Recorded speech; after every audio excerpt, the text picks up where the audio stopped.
I am here with Mayor Keith Ramos. Keith, thank you for taking the time to talk to me.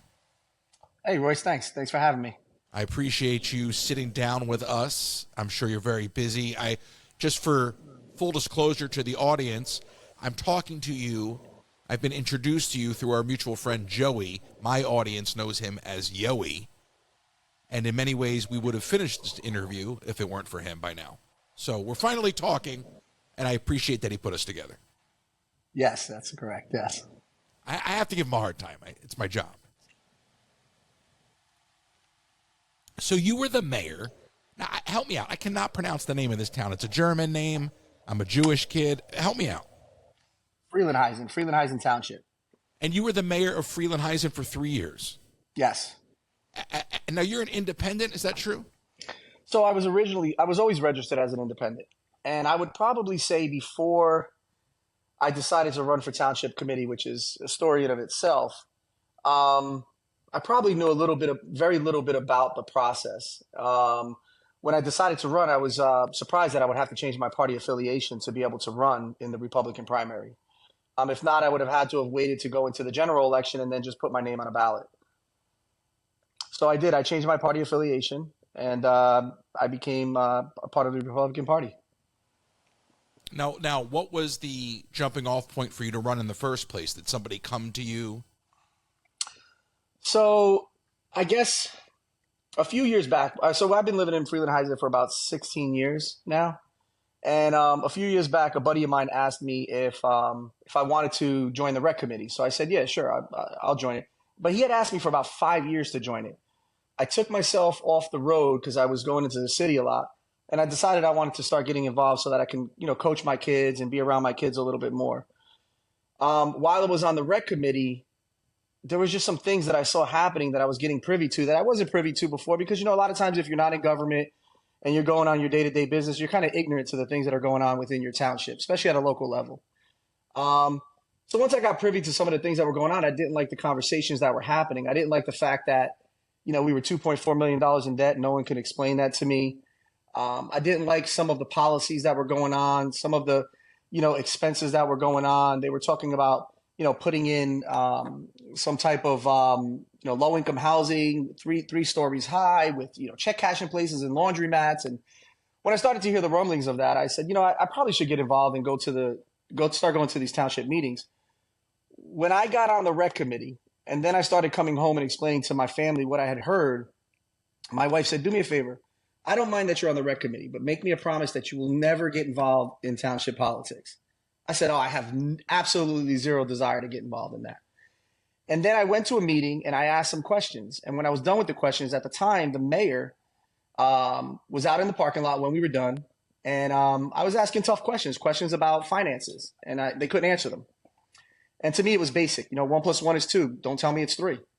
So what ended up happening is I went out into the parking lot, and the gentleman actually said to me, why do you care about what goes on with the money here?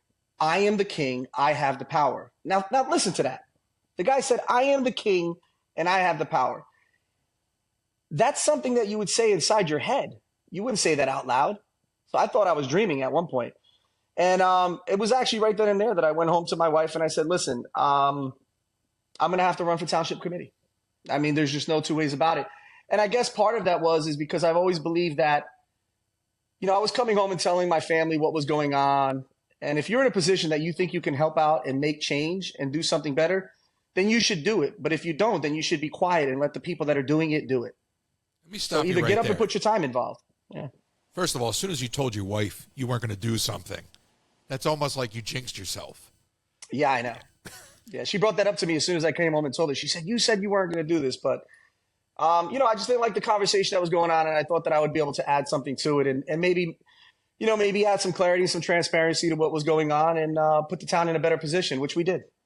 Well, there's a couple of things I want to stop on for a moment. I like what you said about if you're basically don't complain unless you're willing to get off the couch and get in the mix and try to get something done. So I applaud you for that. But let's go back to this interaction for a minute. This is the mayor saying to you, what do you care? I'm the king? Yeah. Is this the guy you wound up running against?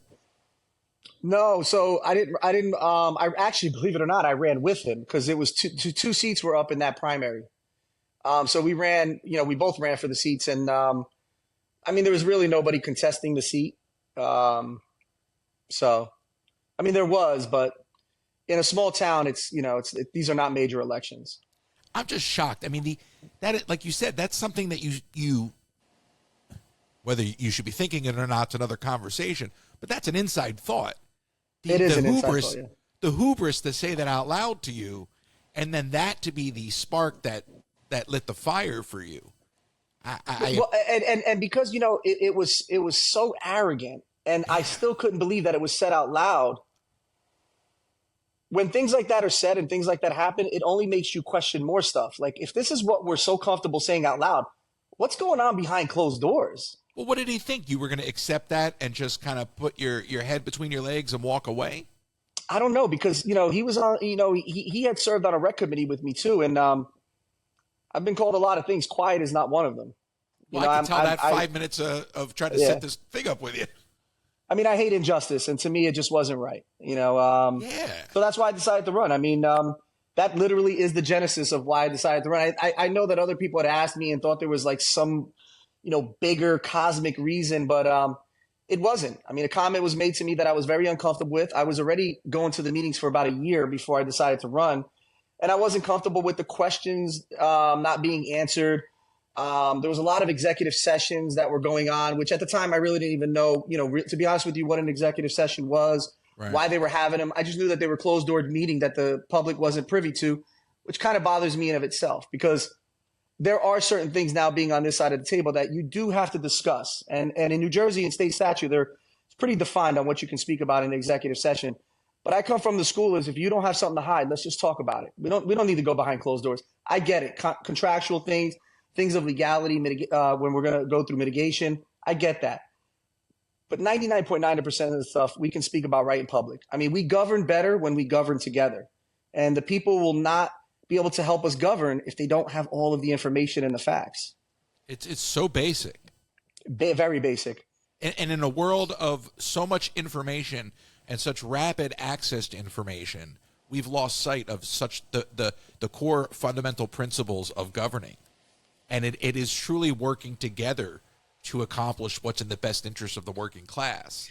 Because we talk about truth and transparency. Yeah. But we don't like what that looks like. See, because we never leave the room for the possibility that we could be wrong. A lot of times when we get into a forum together and we disagree, me and you right now, we'll have a conversation, we might disagree. There's some power in that, right? It gains perspective. And if I go into it understanding that I do have a view and I do have an opinion, now there's a difference between opinion and facts, right? And I'm open to this discussion. Well, you might tell me something that I didn't think of. It might not even necessarily make me wrong, but it does make me better informed. And by leaving the room for that possibility, it gains perspective, which in turn helps us govern better, because we don't know everything walking into it. Everybody has a different facet, a different walk of life that they can add something to a conversation. Not everything. It's that old adage: you take what you need, you leave what you don't want. So a lot of times when you're going at it from that perspective, with the public, and you're open-minded about it, yeah, you're going to govern a little bit better, because you're going to get things. I believe that you'll never know how to lead until you know how to follow. And a lot of times we forget what it felt like to be in the back of the line. Who knows what's going on more so is the people in the back of the line. Once you forget about those people and you stop listening to them, there's a problem. I feel like that's what happened with the Democrats in this last presidential cycle. I mean, it's 100% what happened with them. I mean, I think that they went to the fullest extent that you can go to the left, and I think that they stopped really listening to the American people. I mean, we keep talking about poverty and wealth, and then we keep saying things like kitchen counter topics and things of that nature. There's always going to be poverty, and there's always going to be wealth. There's always going to be classes, but what we never focus on? Quality of life. We never talk about quality of life.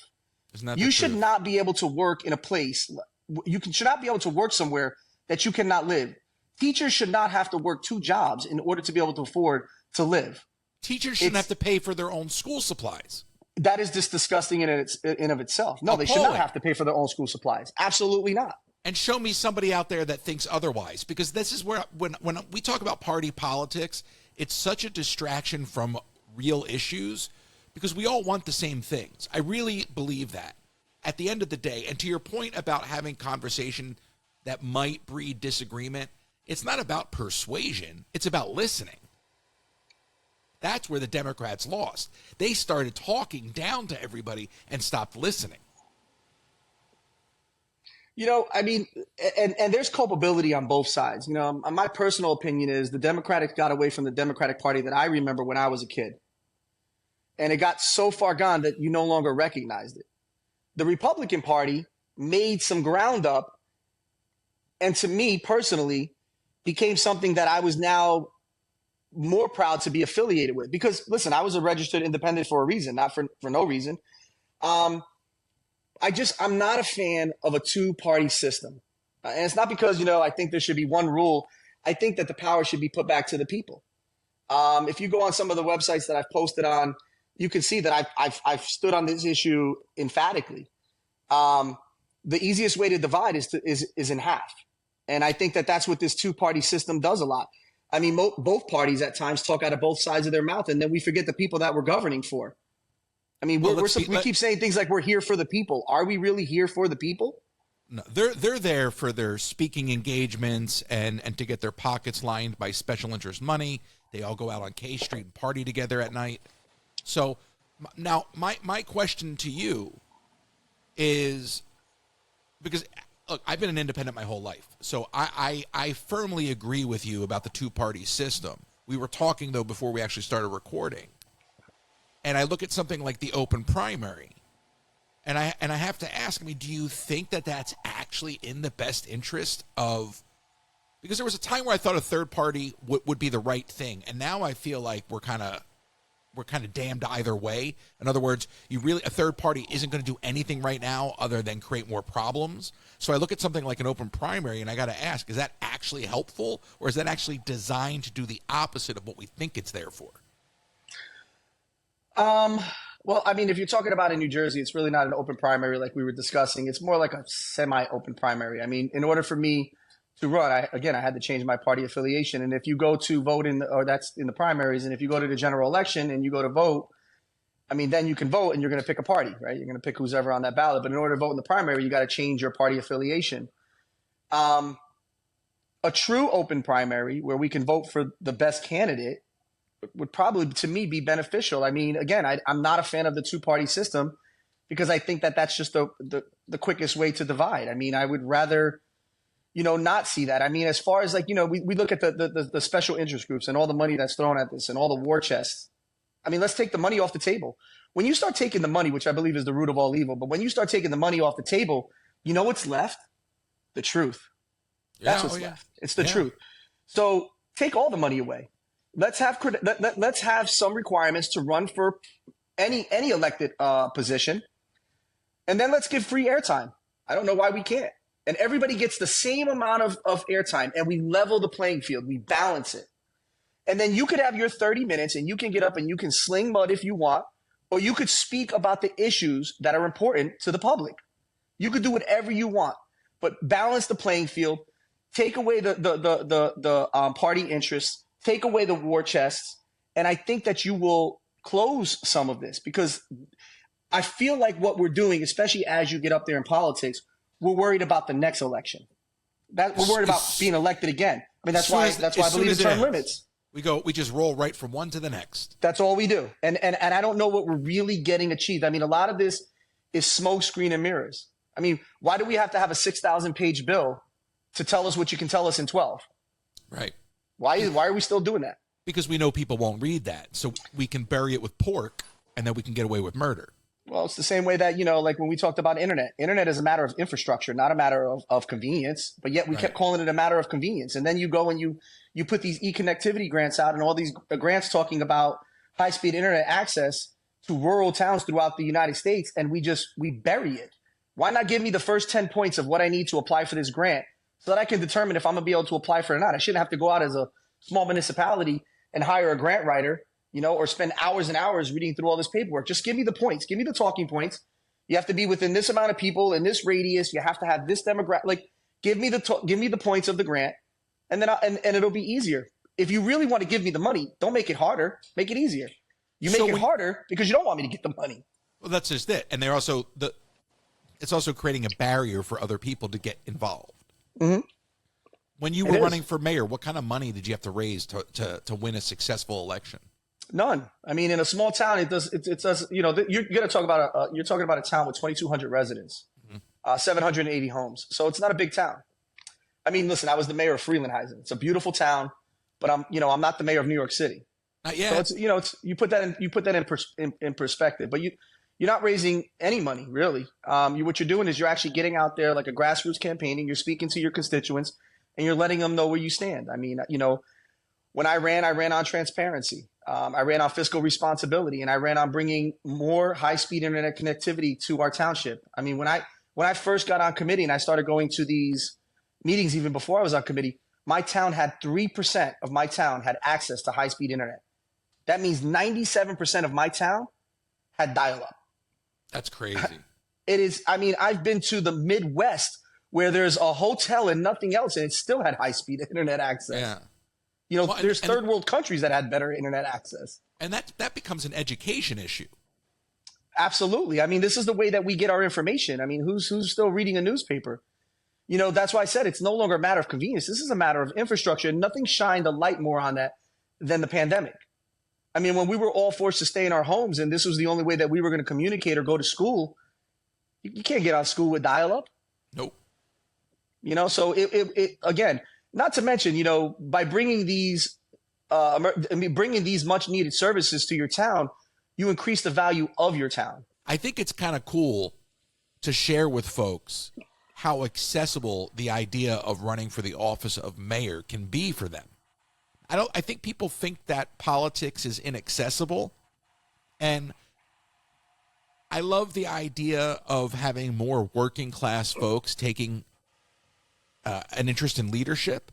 I think the biggest problem we have, to your point about being at the back of the line, the biggest problem we have is the folks who are in positions of leadership are so far removed from the working class experience and have no idea what it's like in today's day to actually try to not just provide, but to get ahead. And most people are just working 2-3 jobs just to maintain status quo. So how do you get ahead when you can barely maintain? Well, I mean, to your point where people getting involved, I think, right? So a lot of times people don't want to get involved because they say, well, that's just too much work. And they don't know, or they say it's not worth it, or I don't have the time. Listen, some of those points are valid. Some people don't have the time because also to your point, they're working 2-3 jobs, right? But the average person in, like, let's say for New Jersey, in 80% of these municipalities can easily go put in their petition and run for these offices and get involved. First of all, I don't believe anybody should be in these positions for 30 years, period. I just don't. The problem that I have with people sitting in these positions for a long time is we evolve, families change, needs change, technology changes. A person sitting in this office for 30 years, please tell me what you can understand about today's family's needs. You don't. And that's not a bad thing. But that's why you need to move on and let other people come in because they have a better grasp of what today's families needs. Like when I was on rec, I was on it for 9 years. I coached my kid. I went through the program, and a younger group of parents were coming in. It was time for me to move on from that because I don't know that I know everything about what these kids need coming up, what their needs are going to be. But those parents do, and they should get involved. With me getting out of the way, because a lot of times too, like if they see that the positions are filled, they don't want to get involved because they're like, well, somebody's already doing it. Why should I get involved? And people need to move on. And some of that will help force some of these younger people to get involved and get active. As far as when you're talking about a township committee, I believe all young people should go to township. It should be part of the curriculum.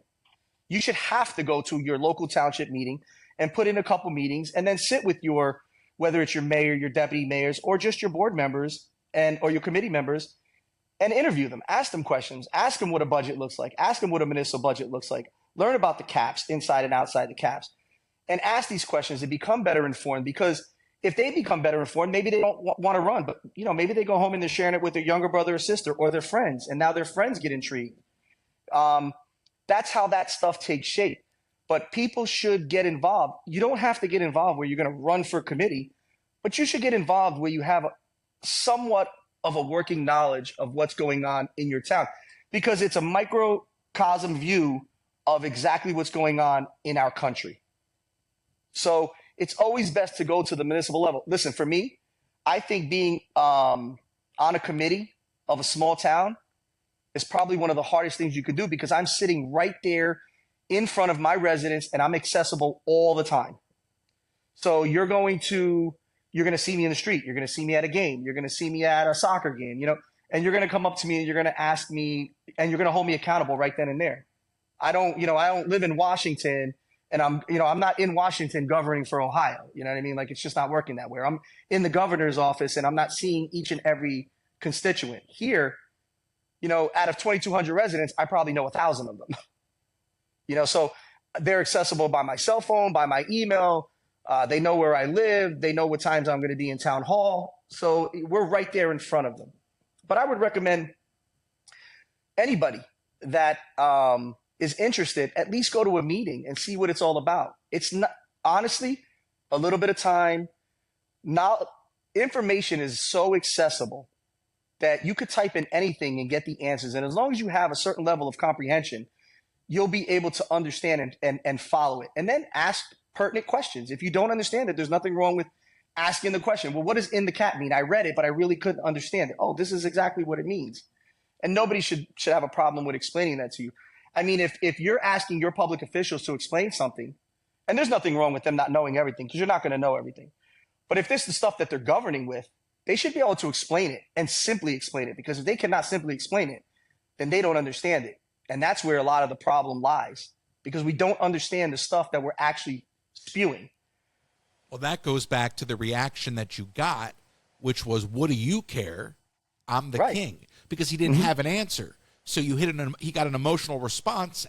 You got an emotional response out of him because he actually wasn't equipped to give you an actual answer. And he fumbled the ball. And I asked him, did you just say that out loud? And he said yes. That's crazy to me. Yeah. I mean, if he should have just said no. I still wouldn't have believed him, obviously, but I would have had doubt. That's wild. Yeah. That's a hell of an origin story. So forgive me, because our researchers sent everything in with a Gaussian blur over it. Did you actually did you actually have 2 full terms? Because it says 3 years. So I'm still on committee. Okay. And this is my last term. This is my last year in my second term. So I've ran 1 full term, and then I'm in the last year of my second term. Okay. And I think the paperwork that Yoey sent to you just talked about some of the achievements that were made by my previous committee, which I'll be honest with you, I'm very proud of it. That committee made achievements that I would say has never been seen in this town ever. I mean, we took $2.4 million in debt and we reduced it to $620,000 in 5 years. When you're balancing a budget on dollars, that's major. And we did that through being fiscally responsible and thinking outside the box. We identified the areas that we were frivolously spending money in, and we fixed them. We broke bad agreements. We stayed the course, and we knocked that debt down. I mean, should the new committee continue down this path, they could be debt-free in this town. And to be debt-free means you're the bank now. A lot of people don't realize that in municipalities in New Jersey, we bond for our debt every year. So that debt fluctuates. So this year I could pay $75,000 in bond interest, or I could pay $25,000 in bond interest. Just so to put the numbers in relative terms, $75,000 could pave a half a mile of road. So who buys those bonds? Private buyers. I mean, we put them out for bid, and people will bid on them and buy them. But you don't have to be a resident. Anybody can buy the bonds, right? Anybody can buy. Well, there are some qualifications that you have to be to go and buy a bond, but yes, anybody could really buy the bonds. So ownership could actually exist outside of the state. I don't know that emphatically, but I would imagine so. If anybody can buy them, because I'd imagine private companies buy them. So yeah, I would imagine you could. But I would imagine that was information you were privy to in terms of who was buying No, these bonds. No, because you have a CFO that goes out and shops the bonds. So that wouldn't be something that if I asked, I'd be privy to it. But what we do is it goes out for bid, and then someone just buys the bonds, and it's a yearly thing. It's just been happening since forever. So I don't think anybody questions who buys the bonds. Really, what you're more concerned about is that somebody picks up that bond note, and that nobody picks it up. But it always gets picked up. But that's where it changes. It fluctuates from year to year. So you're paying, if you have $2.4 million in debt, your debt interest could be $150,000. So you're starting to get from year to year. This is a world that is it's so above my understanding when it comes to bonds, and the way that I can simply explain it is, you're talking about people buying notes, right? So it's like, right. I owe you. So now if I'm raising money with bonds, I could owe the bank a bunch of money via bonds, and then it's just a matter of how I guess what the bonds mature. No, so what'll happen is a bond is just so I guess to break it down, imagine like your mortgage, but you're going to re-up every year for your interest rate. So right now, if we have $2 million, let's say just $1 million, we have $1 million in debt. Someone's going to pick that up in a municipal bond, and it's guaranteed. New Jersey has good paying practices, 30 days in the whole 9 yards. So somebody's going to pick that up, and then that interest rate is going to fluctuate year to year, which is the misconception for most people. I think most residents believe that we have a debt and it's a 30-year note, like a mortgage, fixed 30-year note, and it's not. It fluctuates, and that has to be factored into your budget. So a township like Frelinghuysen, our budget's $1.8 million. Well, think about that: $75,000, $150,000. That's a big chunk of change.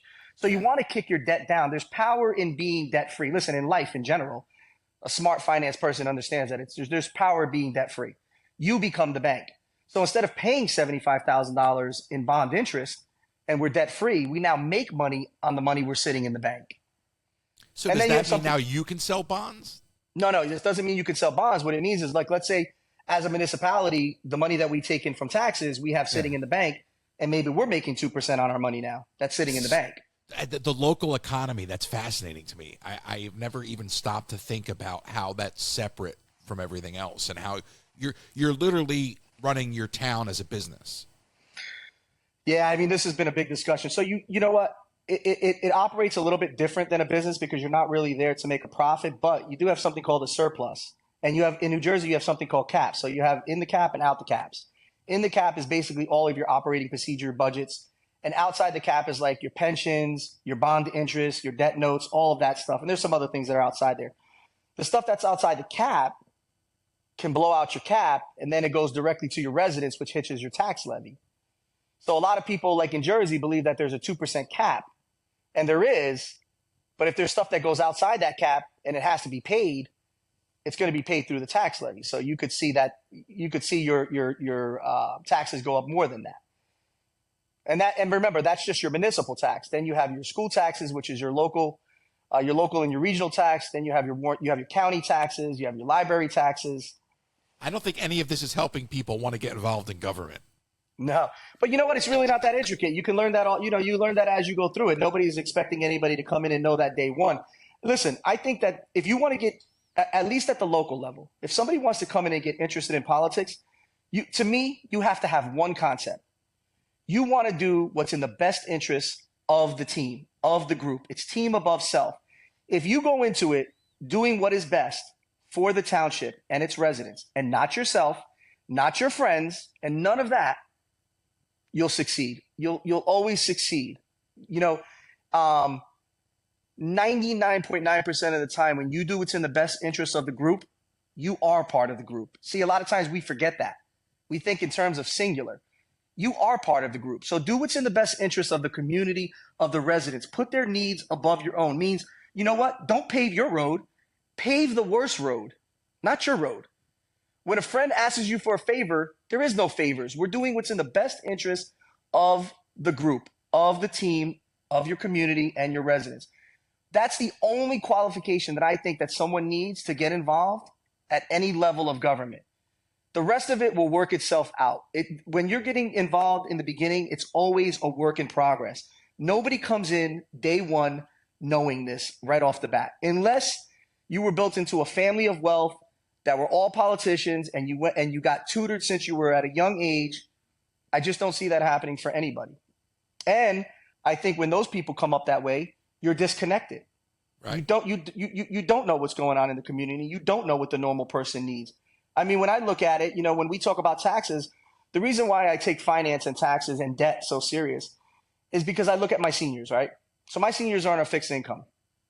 So now my taxes go up $1,000. Just my municipal tax or my whole tax goes up $1,000. My conversation might be no big deal. I mean, I still don't like it, but no big deal. Now they go up another $1,000. Okay.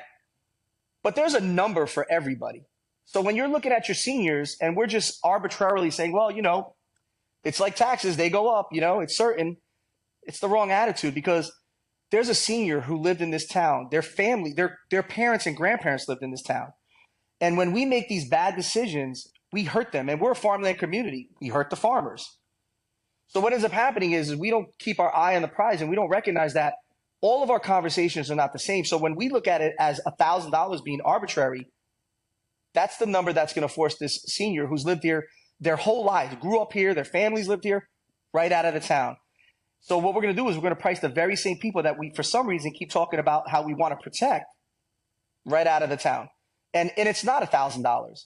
It could be $10. And I've had this conversation with somebody. I asked them, I said, let me ask you a question. If I raise your taxes $1,000, and this is a wealthy person, does it bother you?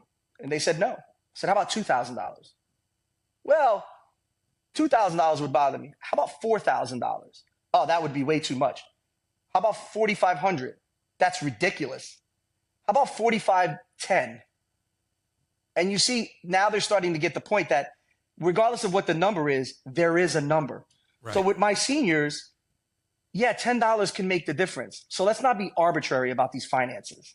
Let's make sure that we're looking at them and that it's dollar for dollar cost, that we're getting what we're putting out. That's what we should be doing. And how can you ensure that? Because if you're just being arbitrary and saying we're going to raise taxes for everybody $1,000, and some people are going to eat it and some people are going to be fine. So what's the alternative to that? You're not. See, that's what I'm saying. Don't be arbitrary. I know, but the conventional wisdom is to be arbitrary. It is. Well, first of all, I think that's why you need the right people in office, right? Sure. I think people need to be, again, what I said before, I think anybody can do this as long as you put the team first. But you can't be arbitrary about these taxes. They all matter, and you have to look at them. So when I came in, I looked at both internal and external costs. And what I did is I pulled the top 3 of both. And when I sat with my committee, I said, listen, I'm going to go through these with a fine-tooth comb. And whatever we find, whether we're underfunding or overfunding something, you guys have to be on board to make sure that we make this right. And they said, yeah, you have our support. And what I found out is that we were overfunding a lot of things. And it happens over years and nobody's keeping their eye on it. And again, I don't want to be the person saying here and it was done maliciously. I think some people just are not, we all have thresholds. Some people are good at finance and some people are not. Some people are good at maintaining roads and some people are not. So we all have our thresholds and we have our strengths and our weaknesses. But the truth is that you need people in place that are keeping their eyes on it, and that when we're spending even $1, there has to be a cost justification to that dollar. Well, and there's something to be said in budgeting as a whole, where if you don't spend it, you might not get it next year. So then what happens is people are spending their budget and you're like, well, we need it again. And nobody's looking below the surface to go, well, what'd you really spend it on? And it's like, no. We got to preserve that line. So then and you can. Well, you can, but also if you're raising taxes and not cutting and not finding cuts, and now you're like, to your point about raising taxes and being arbitrary, it's one thing to do it that way. It's another thing to be finding savings and then turning around to your constituents and going, listen, I do have to raise it $10, but here's why.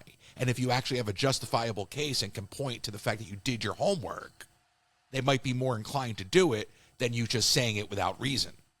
You should always explain to them why you're raising the taxes. And so you have, when you're raising these taxes, like for instance, for the first 3 years, we kept the taxes flat, no raise. Now, mind you, we also kicked down the debt. Then the last 2 years, we did a minor increase. My taxes for my municipal taxes went up $18 for the year. $18. I mean, I spend that more in 2 days at Dunkin' Donuts. I spend that today at Dunkin' Donuts. Yeah. So, I mean, so it can be done. That's Yes. not, I mean, that's literally like, that's nothing. That's literally nothing. It is. Think about this. We increased our surplus to $1 million, right? Which is basically your savings account. We cut your debt, and we left your taxes flat for 3 years and only did a minimal increase for 2 years. And on top of that, we paved 10 miles of road. We increased your connectivity to internet, and we installed a fire department, renovated 2 buildings, and we did all that. And we reduced your debt. We didn't add more debt. We reduced your debt. It can be done. It takes a lot of hard work. It takes out of the box thinking. It takes determination. Like, these are not just punchlines. These are not just after school words. Like, this is, it takes real commitment to do it. And it takes a team effort. No one person is doing it by themselves. But you got to be committed to getting this moving in the right direction. And you cannot cut funding for the sake of cutting funding. So here's the thing. You have a cap. You should be at that cap. So you're saying that if it's $1.8 million, that's what it costs for my town to run. But think about it. When you start finding frivolous spending and you cut that spending out, the cap is still there. You're not going to give the money back. Right. But you don't have to continue to raise it. So if I find, let's say in $1.8 million, just to make the numbers round, and believe me, I'm not saying that this is the story, but let's say I find $500,000 of frivolous spending in that $1.8 million, which means I'm telling you right now that it only took me $1.3 million to run the town. I'm not giving you the $500,000 back because, like you said, I might need it now. Sure. So I can't give it back to you, but you know what I can do? I cannot raise your taxes. Right. That's a start. And now, if it's $500,000, let me take that money and make that 500 feel like it's $1 million. Go fix a road, which increases the value of your town. So if you increase the value of your town, you're a better bet, which lowers the amount of interest on your debt notes. So now, instead of somebody saying you're a bad bet, you're a better bet. It's really, so now, it's really basic, actually. It is. It's 1 and 1 is 2. Here's the thing. And I try to explain this to people because somebody tried to tell me one time at a meeting that 1 and 1 was 3. And unless one of those ones identified as a 2, I don't know how we're getting to 3. But it's basic math. I mean, 1 plus 1 is 2. And it really comes down to it. And we don't have to complicate it with word salads and taking you in a circle. I'm simply explaining it. Right. But that's the word. And so, perfect segue. You know, you're talking about all this at the local level. You scale up to the Congress, and it's all word salad. Everything's circular. You can't get anything. You can't get a direct answer on anything. And it seems that a lot of these working class issues that might be identifiable to you at the local level can't even break through the conversation in Congress. So how do we change that? I know term limits are a factor, but beyond that, I mean, how do we actually take the foundation of local government, okay, and everything that you've just schooled us on, and apply that to federal legislating? Because we need to simplify government. You need term limits, and you need to simplify the government. I mean, we should not be using words in bills like whereas and thereas and who as, and we could simply explain things to one another, but we choose not to. We overcomplicate it purposely. And if you simplify government, like, hey, you want to spend $1 billion?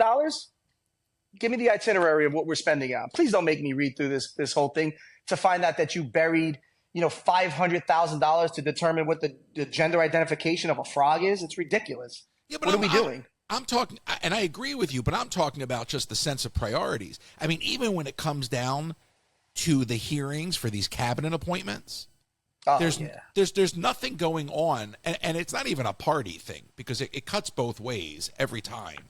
But there's never anything being discussed about qualifications. Everything is about character assassination. Mm-hmm. So we're not even, I mean, there are people that are clearly not qualified for the job, and you're not even using the right ammo to take them down. It's like it's cringe to listen to some of these grown people ask questions that have nothing to do with job qualifications. And I just got to figure out, like, how do we get people like you in Congress? You made a comment to me before we started recording. You don't even want to run for office at that level.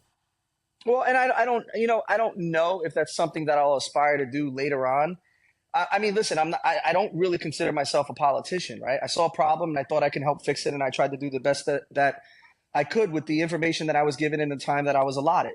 Um, I told you before, the one thing in my life that I can never get back is my time. My time is invaluable. When people say, "Well, it's just your time," I mean, if you had to pay for my time, you'd be broke. I mean, it's the most precious thing that I have. I wasn't promised today, and I'm damn sure not guaranteed tomorrow. Right. So I spend it wisely, and when I do something, I do it 100%. So when I decide, that's why my wife, the genesis of why my wife did not want me to run for township committee, is because I'm not a guy that's going to sit idle in the corner and just say yes or no and vote on things for the sake of voting on them. I'm going to stop the meeting in the middle of the meeting. I'm going to ask you to explain it to me, and if I don't understand it, I'm going to stop it again. When I do something and I dedicate my time to it, I'm taking it away from my family, so I take it very, very seriously. So I want to spend these next couple of years. I mean, I have 3 kids. My oldest is 30. I have 2 grandkids, and my daughter's a junior in college, and my son's a sophomore in high school. And I want to he plays basketball, and I want to enjoy this time with him. And then I'll determine what I want to do if I have any aspirations to do something at a higher level, at a different level then. But I don't know what the fix is for Congress or even the Senate when we get into these hearings, and instead of really asking about qualifications and asking pertinent questions that would determine if the person can actually do the job, instead of all the character assassination and the mudslinging, I don't know what that is because it's petty, and I don't know how you fix petty. We could put every rule and regulation, but then to me that's just more government oversight, which I hate. But I don't know. I mean, maybe we should all grow up a little bit. Maybe we should have parameters when people are interviewing for a job. Because I got to tell you, if I was to run my interviews at my companies like this with employees coming in, I'm pretty sure I'd be sued. Oh yeah, it's amazing what you can get away with in certain industries that you can't do in others.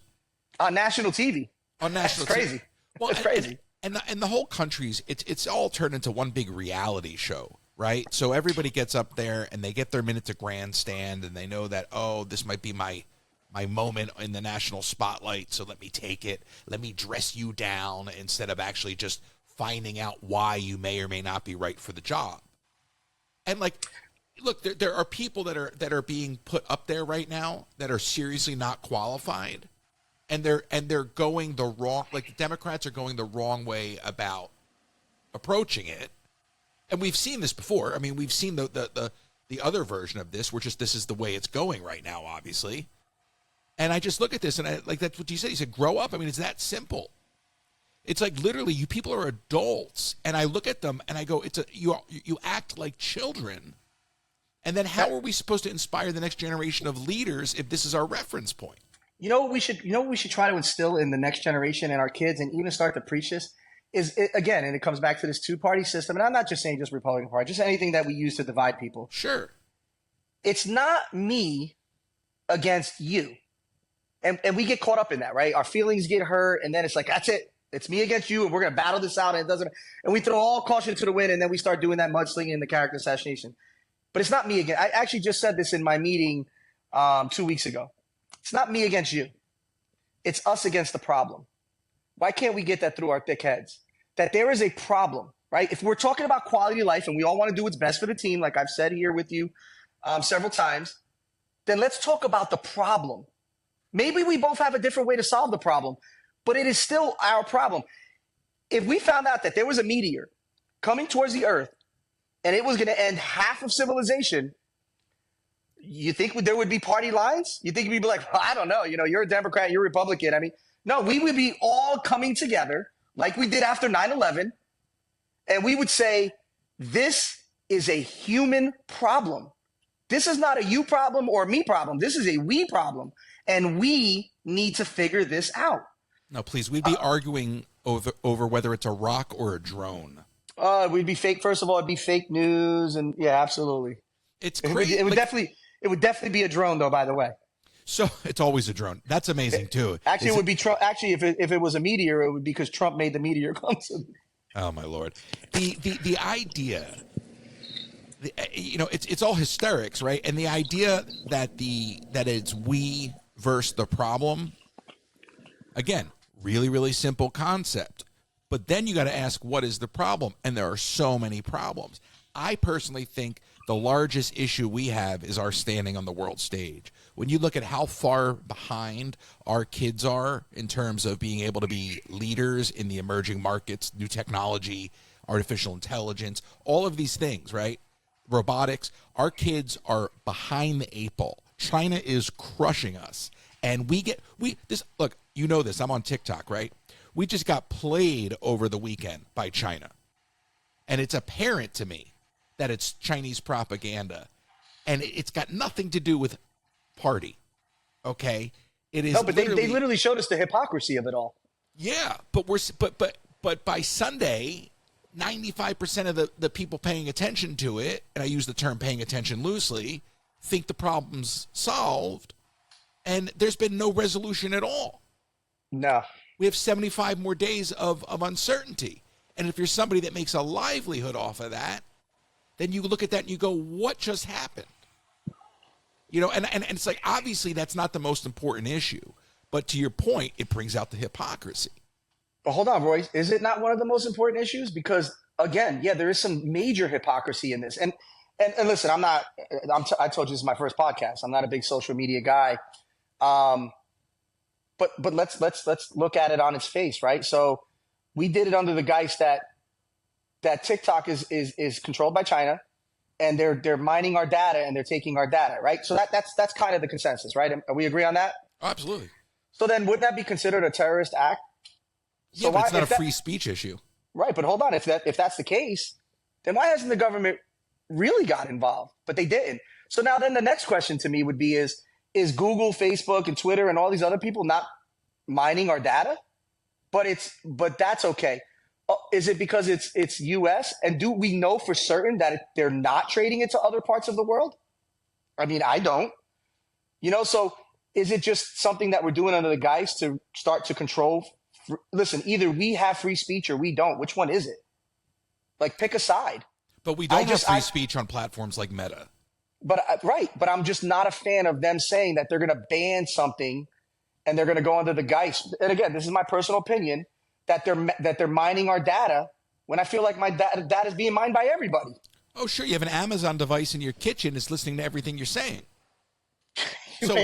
So it's not about the mining of the data. To your point, it's about who's got the data.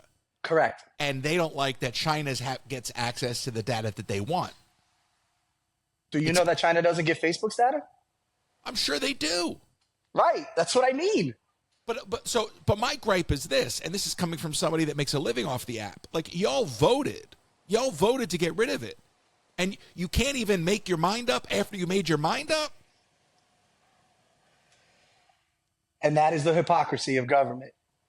You voted, so it's done. It's a done deal. And then you have Trump. Everybody goes, Trump's going to save it. Trump's going to save it. I'm like, Trump's not going to save it. Then you go listen to Trump these last 2 days, and if you listen closely, because he doesn't talk about TikTok, he gets asked about TikTok. So a guy like me's got to pay attention. Everybody else has moved on, right? They cried for 12 hours, and they're back in the app like crackheads. Okay, I'm still like, wait a second, listen closely. He basically just told you it could go either way. So we're still a coin toss away from a decision.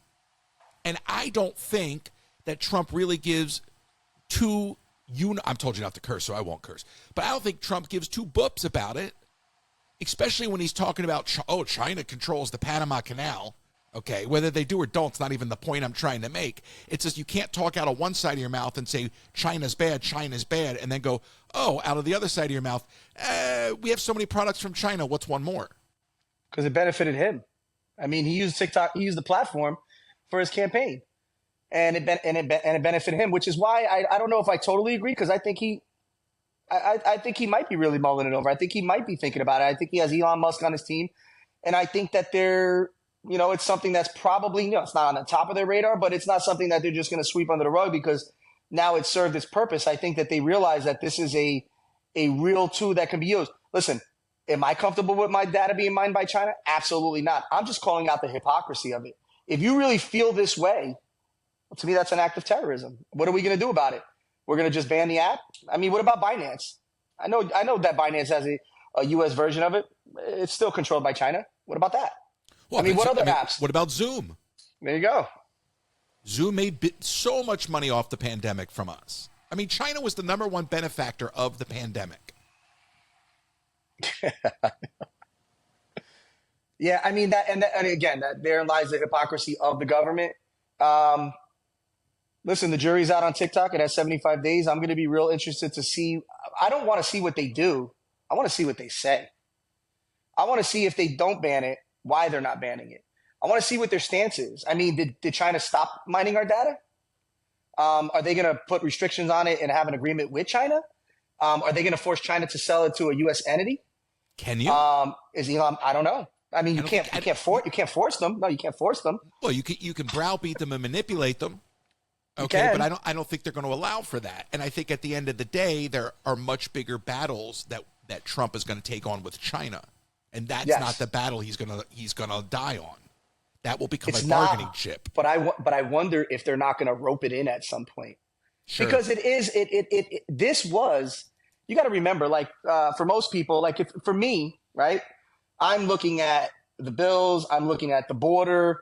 I'm looking at the money we're sending to Ukraine. I'm looking at these things.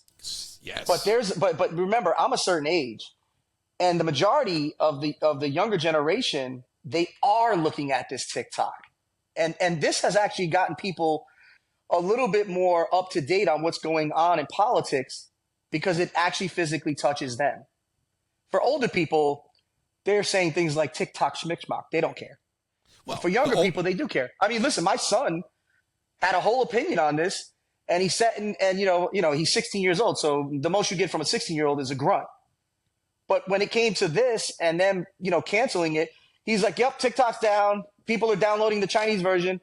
And then later in the day, he's like, "Nope, it's back up." And then he had a whole explanation, and it's probably the most he's spoken to me in 2 years. So I think younger generation are really tapped into what's going on here. But I think that's actually part of the problem, is because they're tapped into something that has no value. If you go over to the Chinese version of TikTok, it's all educational based. Mm-hmm. Our version of TikTok is all trends and lowbrow, just derelict stuff, dumb videos. Yeah. So look, I'm looking at the folks in Congress and saying, how many of you all have stock in Meta, and how much of this is really just about your own pockets? Because like you said many times on this show, follow the money, right? If you take the money out of it, it changes the whole conversation. And anything, to me, I'm a firm believer that in anything in life, once you take the money off the table, things get real honest real quick. So, Keith, listen, I don't want to take up too much more of your time. I appreciate you, and I know you don't do a lot of these things, so thank you for being not just willing to do it, but being so honest. And I hope this inspires somebody to get involved. That's, you're a working class guy. I mean, listen, if you're friends with Joey, you got to be a working class guy. I mean, that guy, as much as I give him a hard time, I mean, he is the epitome of a working class guy. And I respect the grind for anybody that is out there before the sun comes up. And by like 8:30 in the morning, you've already done a half a day, and those are the kind of people that I think that we should have in Congress. People that actually work. I mean, again, the people from the back of the line. I mean, when a lot of times when you make your way all the way to the front of the line and you're leading, that's great. And you worked your way there sometimes. I mean, in some instances, and hopefully in most instances, you worked your way up the ladder from the back. But don't forget about the people in the back, because you were one of them. And remember, they know what's going on. It touches them first. Yeah. And you can govern better when you're tapped into those people. That's why you need to govern together. You need to listen to the people. And I don't mean that as just lip service, like, oh, yeah, we took a poll, we took a referendum. No, you need to get out there and actually hear the people, see their struggles. A teacher should not work 2 jobs to make ends meet. No, they should not be paying for their own supplies. Absurd. Somebody should not work a full-time job and live in a car. It should not happen. I don't even think we shouldn't even be paying our Congress. Like, I honestly think it should be like it used to be. You have your job, and when it's time to legislate, you head in, you legislate, you go back to work. I tell you what, you shouldn't get a pension after 1 year of service. No, and you shouldn't be allowed to make money off of being a congressman for a certain amount of years after that. No book deals, no speaking engagements. I got to tell you, just before we go, I got to tell you Sure. that the one thing that really does baffle me is someone to come into any office and your net worth is a couple $100,000, and by the time you're done in that office, your net worth is a couple $1,000,000. I don't care how many speaking engagements you do. That alone, to me, is problematic. Yeah, and then look at that, and then go, well, how many bills got passed with your name attached to them? Correct. Correct. At least if you had a whole bunch of progress to attach to that amount of money, I could say, hey, you're getting stuff done. Well, just think about it. If you were to pass a law that says when you take on this job, you can't get paid for speaking engagements. You can't get paid by any special interest for anything other than this. This is what you're doing. Watch how many people don't want this job no more. See, and once you take that money off the table, you are going to get real people that want to do this for the right reasons and not the other people that are trying to create a living off it. Because again, how many times do you see someone get elected, very little gets done, and all we keep talking about is their next election? And next thing you know, you pick your head up and 30 years have passed. I mean, Trump got elected last month, 2 months ago, whatever it was. And that same night, they started talking about the primary. Yep. And the one thing that I think that we can learn from the Democrats this last election, if there's anything we can learn from them, there's actually probably a lot we can learn from them, just not in the way that they wish. But, and I'm saying this as a true, look, I was raised in Bucks County, Pennsylvania. Okay. Nice. Yeah. So, and there's no reason those people should be deciding the election. I firmly believe in abolishing the Electoral College. The fate should not reside in one county. That's absurd. Absolutely not. It's an old system. It's antiquated. We can have 1-to-1 votes for American Idol. Listen, 100 million people vote for you, and that's what wins. You're in. That's it. That's it. I want to see working class people get into Congress and take over. And I used to think that it was the best way to do that was a third party system. But I feel like the two parties are so broken right now. We actually need to use the system to reform the system. Like a third party right now is counterproductive. And I used to, growing up, think the third party was the solution. But even to your point, I mean, there was no way you were going to get elected from the outside. No, but what you said is right. You need to fix it from the inside out, and you need people to get in that are going to utilize the power to give the power back to the people. That's why you'll never see term limits, because they'll never vote themselves for term limits. Because once they do, you will see a change and a shift in this country, and other people will get involved. How do people get involved? By stuff like you're doing right now. People need to get out there to the masses and let them know that this is not a complicated thing. It's not something you should be scared of. And guess what? Nobody knows everything that they need to know going into it. But you just have to have the things that I say, the willingness to do it and the right reasons to do it. Other than that, all the stuff can be taught. This isn't on-the-job training. Nobody grows up saying, oh, I know about the caps. I know about this. They don't. Right. And if you go in for the right reasons and you'll have the right support group and you'll ask the right questions and you'll put the right effort in, you're going to learn it. You'll be better for it. Your community will be better for it. And listen, growth starts from the inside out. Let's start here at the municipal levels. Yeah. Let's start fixing these little communities, getting to the bigger communities, to the county levels, to the state levels, and it'll materialize to the federal levels. But it has to start somewhere. Because everybody said when we a lot of times we'll quit before we even start, but change has to start somewhere. So let's stop saying what we can't do. Let's just start doing the things we can do. We can start at the municipal level. I think things like your podcast and what you're starting to do right now is a step in the right direction, because every day an everyday resident needs to know that all you have to do is go get a petition, have the willingness to do the job, and want to do what's in the best interest of your community. Couldn't have said it better myself. Final question, sir. I'm going to ask you one more time. If you do run, what position would you run for next? Because you got to be thinking about this. I don't know if I would want to be a state senator. I think I would probably want to do something. It would probably be Congress. I'd probably want to run for a congressional seat if I was going to do something. But if I do something and I donate my time to it, I really want to do something that I can exact positive change, that I can actually be a voice that's not going to get buried but that I have a platform to really speak on issues that people want to talk about that has some level of accountability. Have you had state leaders come to you and ask you to run for Congress? I haven't had any state leaders. I mean, I've spoken to like other mayors, other elected officials, and then just people in within my circle that have come to me and asked me if I was interested in running for a state senate. See, I think they actually wrote a letter to the state because one of the state senators had spoken to me about it, I believe, um, kind of saying that they would like to see me run for a state senate seat. But again, I mean, I don't know. I'm going to cross that bridge when I get to it. 2.5 years. So 2.5 years, I'll sit and I'll think about it. In the meantime, I'm going to try to sit down and I'm going to try to write a book about my time on the committee and at the municipal level. I think that I've learned a lot, and I have some things that I'd like to be able to share with the public and the masses. And I'm going to write a book on how it was erecting that fire department that we did. Yeah, that's another. I mean, you have the whole list of accomplishments here.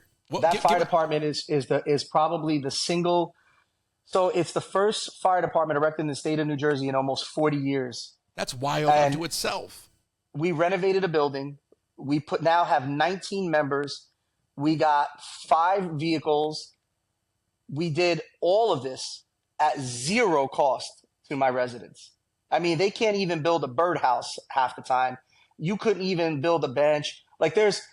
We built a fire department at no cost to my residents. I mean, we reduced the debt and added an emergency service.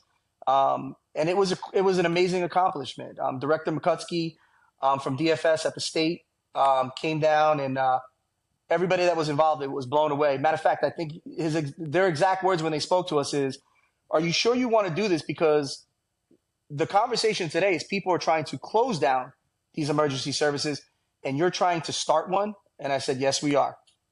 And it took I believe it was April 12th in 2022, we adopted the ordinance to establish a fire department, and then about 18 months, maybe 19 months, March 1st of 2024, we were released from DFS and we rolled out. And to date, I think we have close to 100 calls. Wow. Yeah, it was really an amazing accomplishment. And honestly, I was very proud of my committee, but I was more proud of these volunteers in my town that stepped up. I mean, to put something like this together, it really was a fantastic accomplishment, and I'm very proud of it. I'm proud of my guys. Yeah, as you should be. But you're telling me that people are trying to shut down emergency services? Well, I think I think what's happening is that throughout the state, because volunteerism is down, they're shutting departments down because they don't have enough people that want to step up and volunteer for these departments. Some of them for budgetary reasons, because the majority of the fire departments and emergency services throughout the state of New Jersey is volunteer. Sure. So it's very hard. So I think they were very taken back that we decided to start one up. And again, it was quite the accomplishment, and it took a lot of work, a lot of effort. And we didn't pull volunteers from other surfacing departments.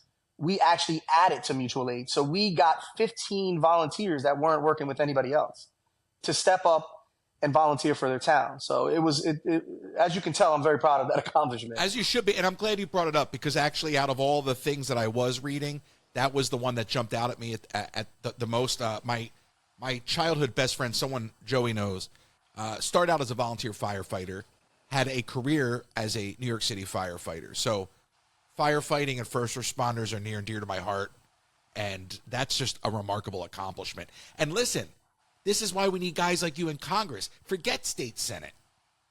Get in there. You're the kind of efficiency we need, not Elon Musk. I appreciate that. Thanks for those kind words. And like I said, I mean, it could be something that I'm gonna, think about and probably make a decision on doing. But I do want to enjoy the time with my son. I mean, I'm never gonna get this time back with him, No, so that's fair. I really do. I want to enjoy it, and then then it'll be empty nest syndrome, and then I'll see what I want to do next. I mean, my wife doesn't want me to do anything. She didn't even want me to do this, but now she knows that it's something that I've been thinking about. So, yeah, but I mean, just the way you're talking, I think anybody will walk away from this conversation and see that you are not a leader who is trying to lead based off of partisan politics, but you're actually trying to affect change. And I commend you for that, and I thank you for your time. I look forward to actually meeting you in person. First round's on me. Sounds good. When you coming down? Whenever, man. Whenever you're running. All right. That sounds good. I'll hold you to that. I'll knock on doors. I will knock on doors, sir. It wouldn't be my first time. I'll hold you to that.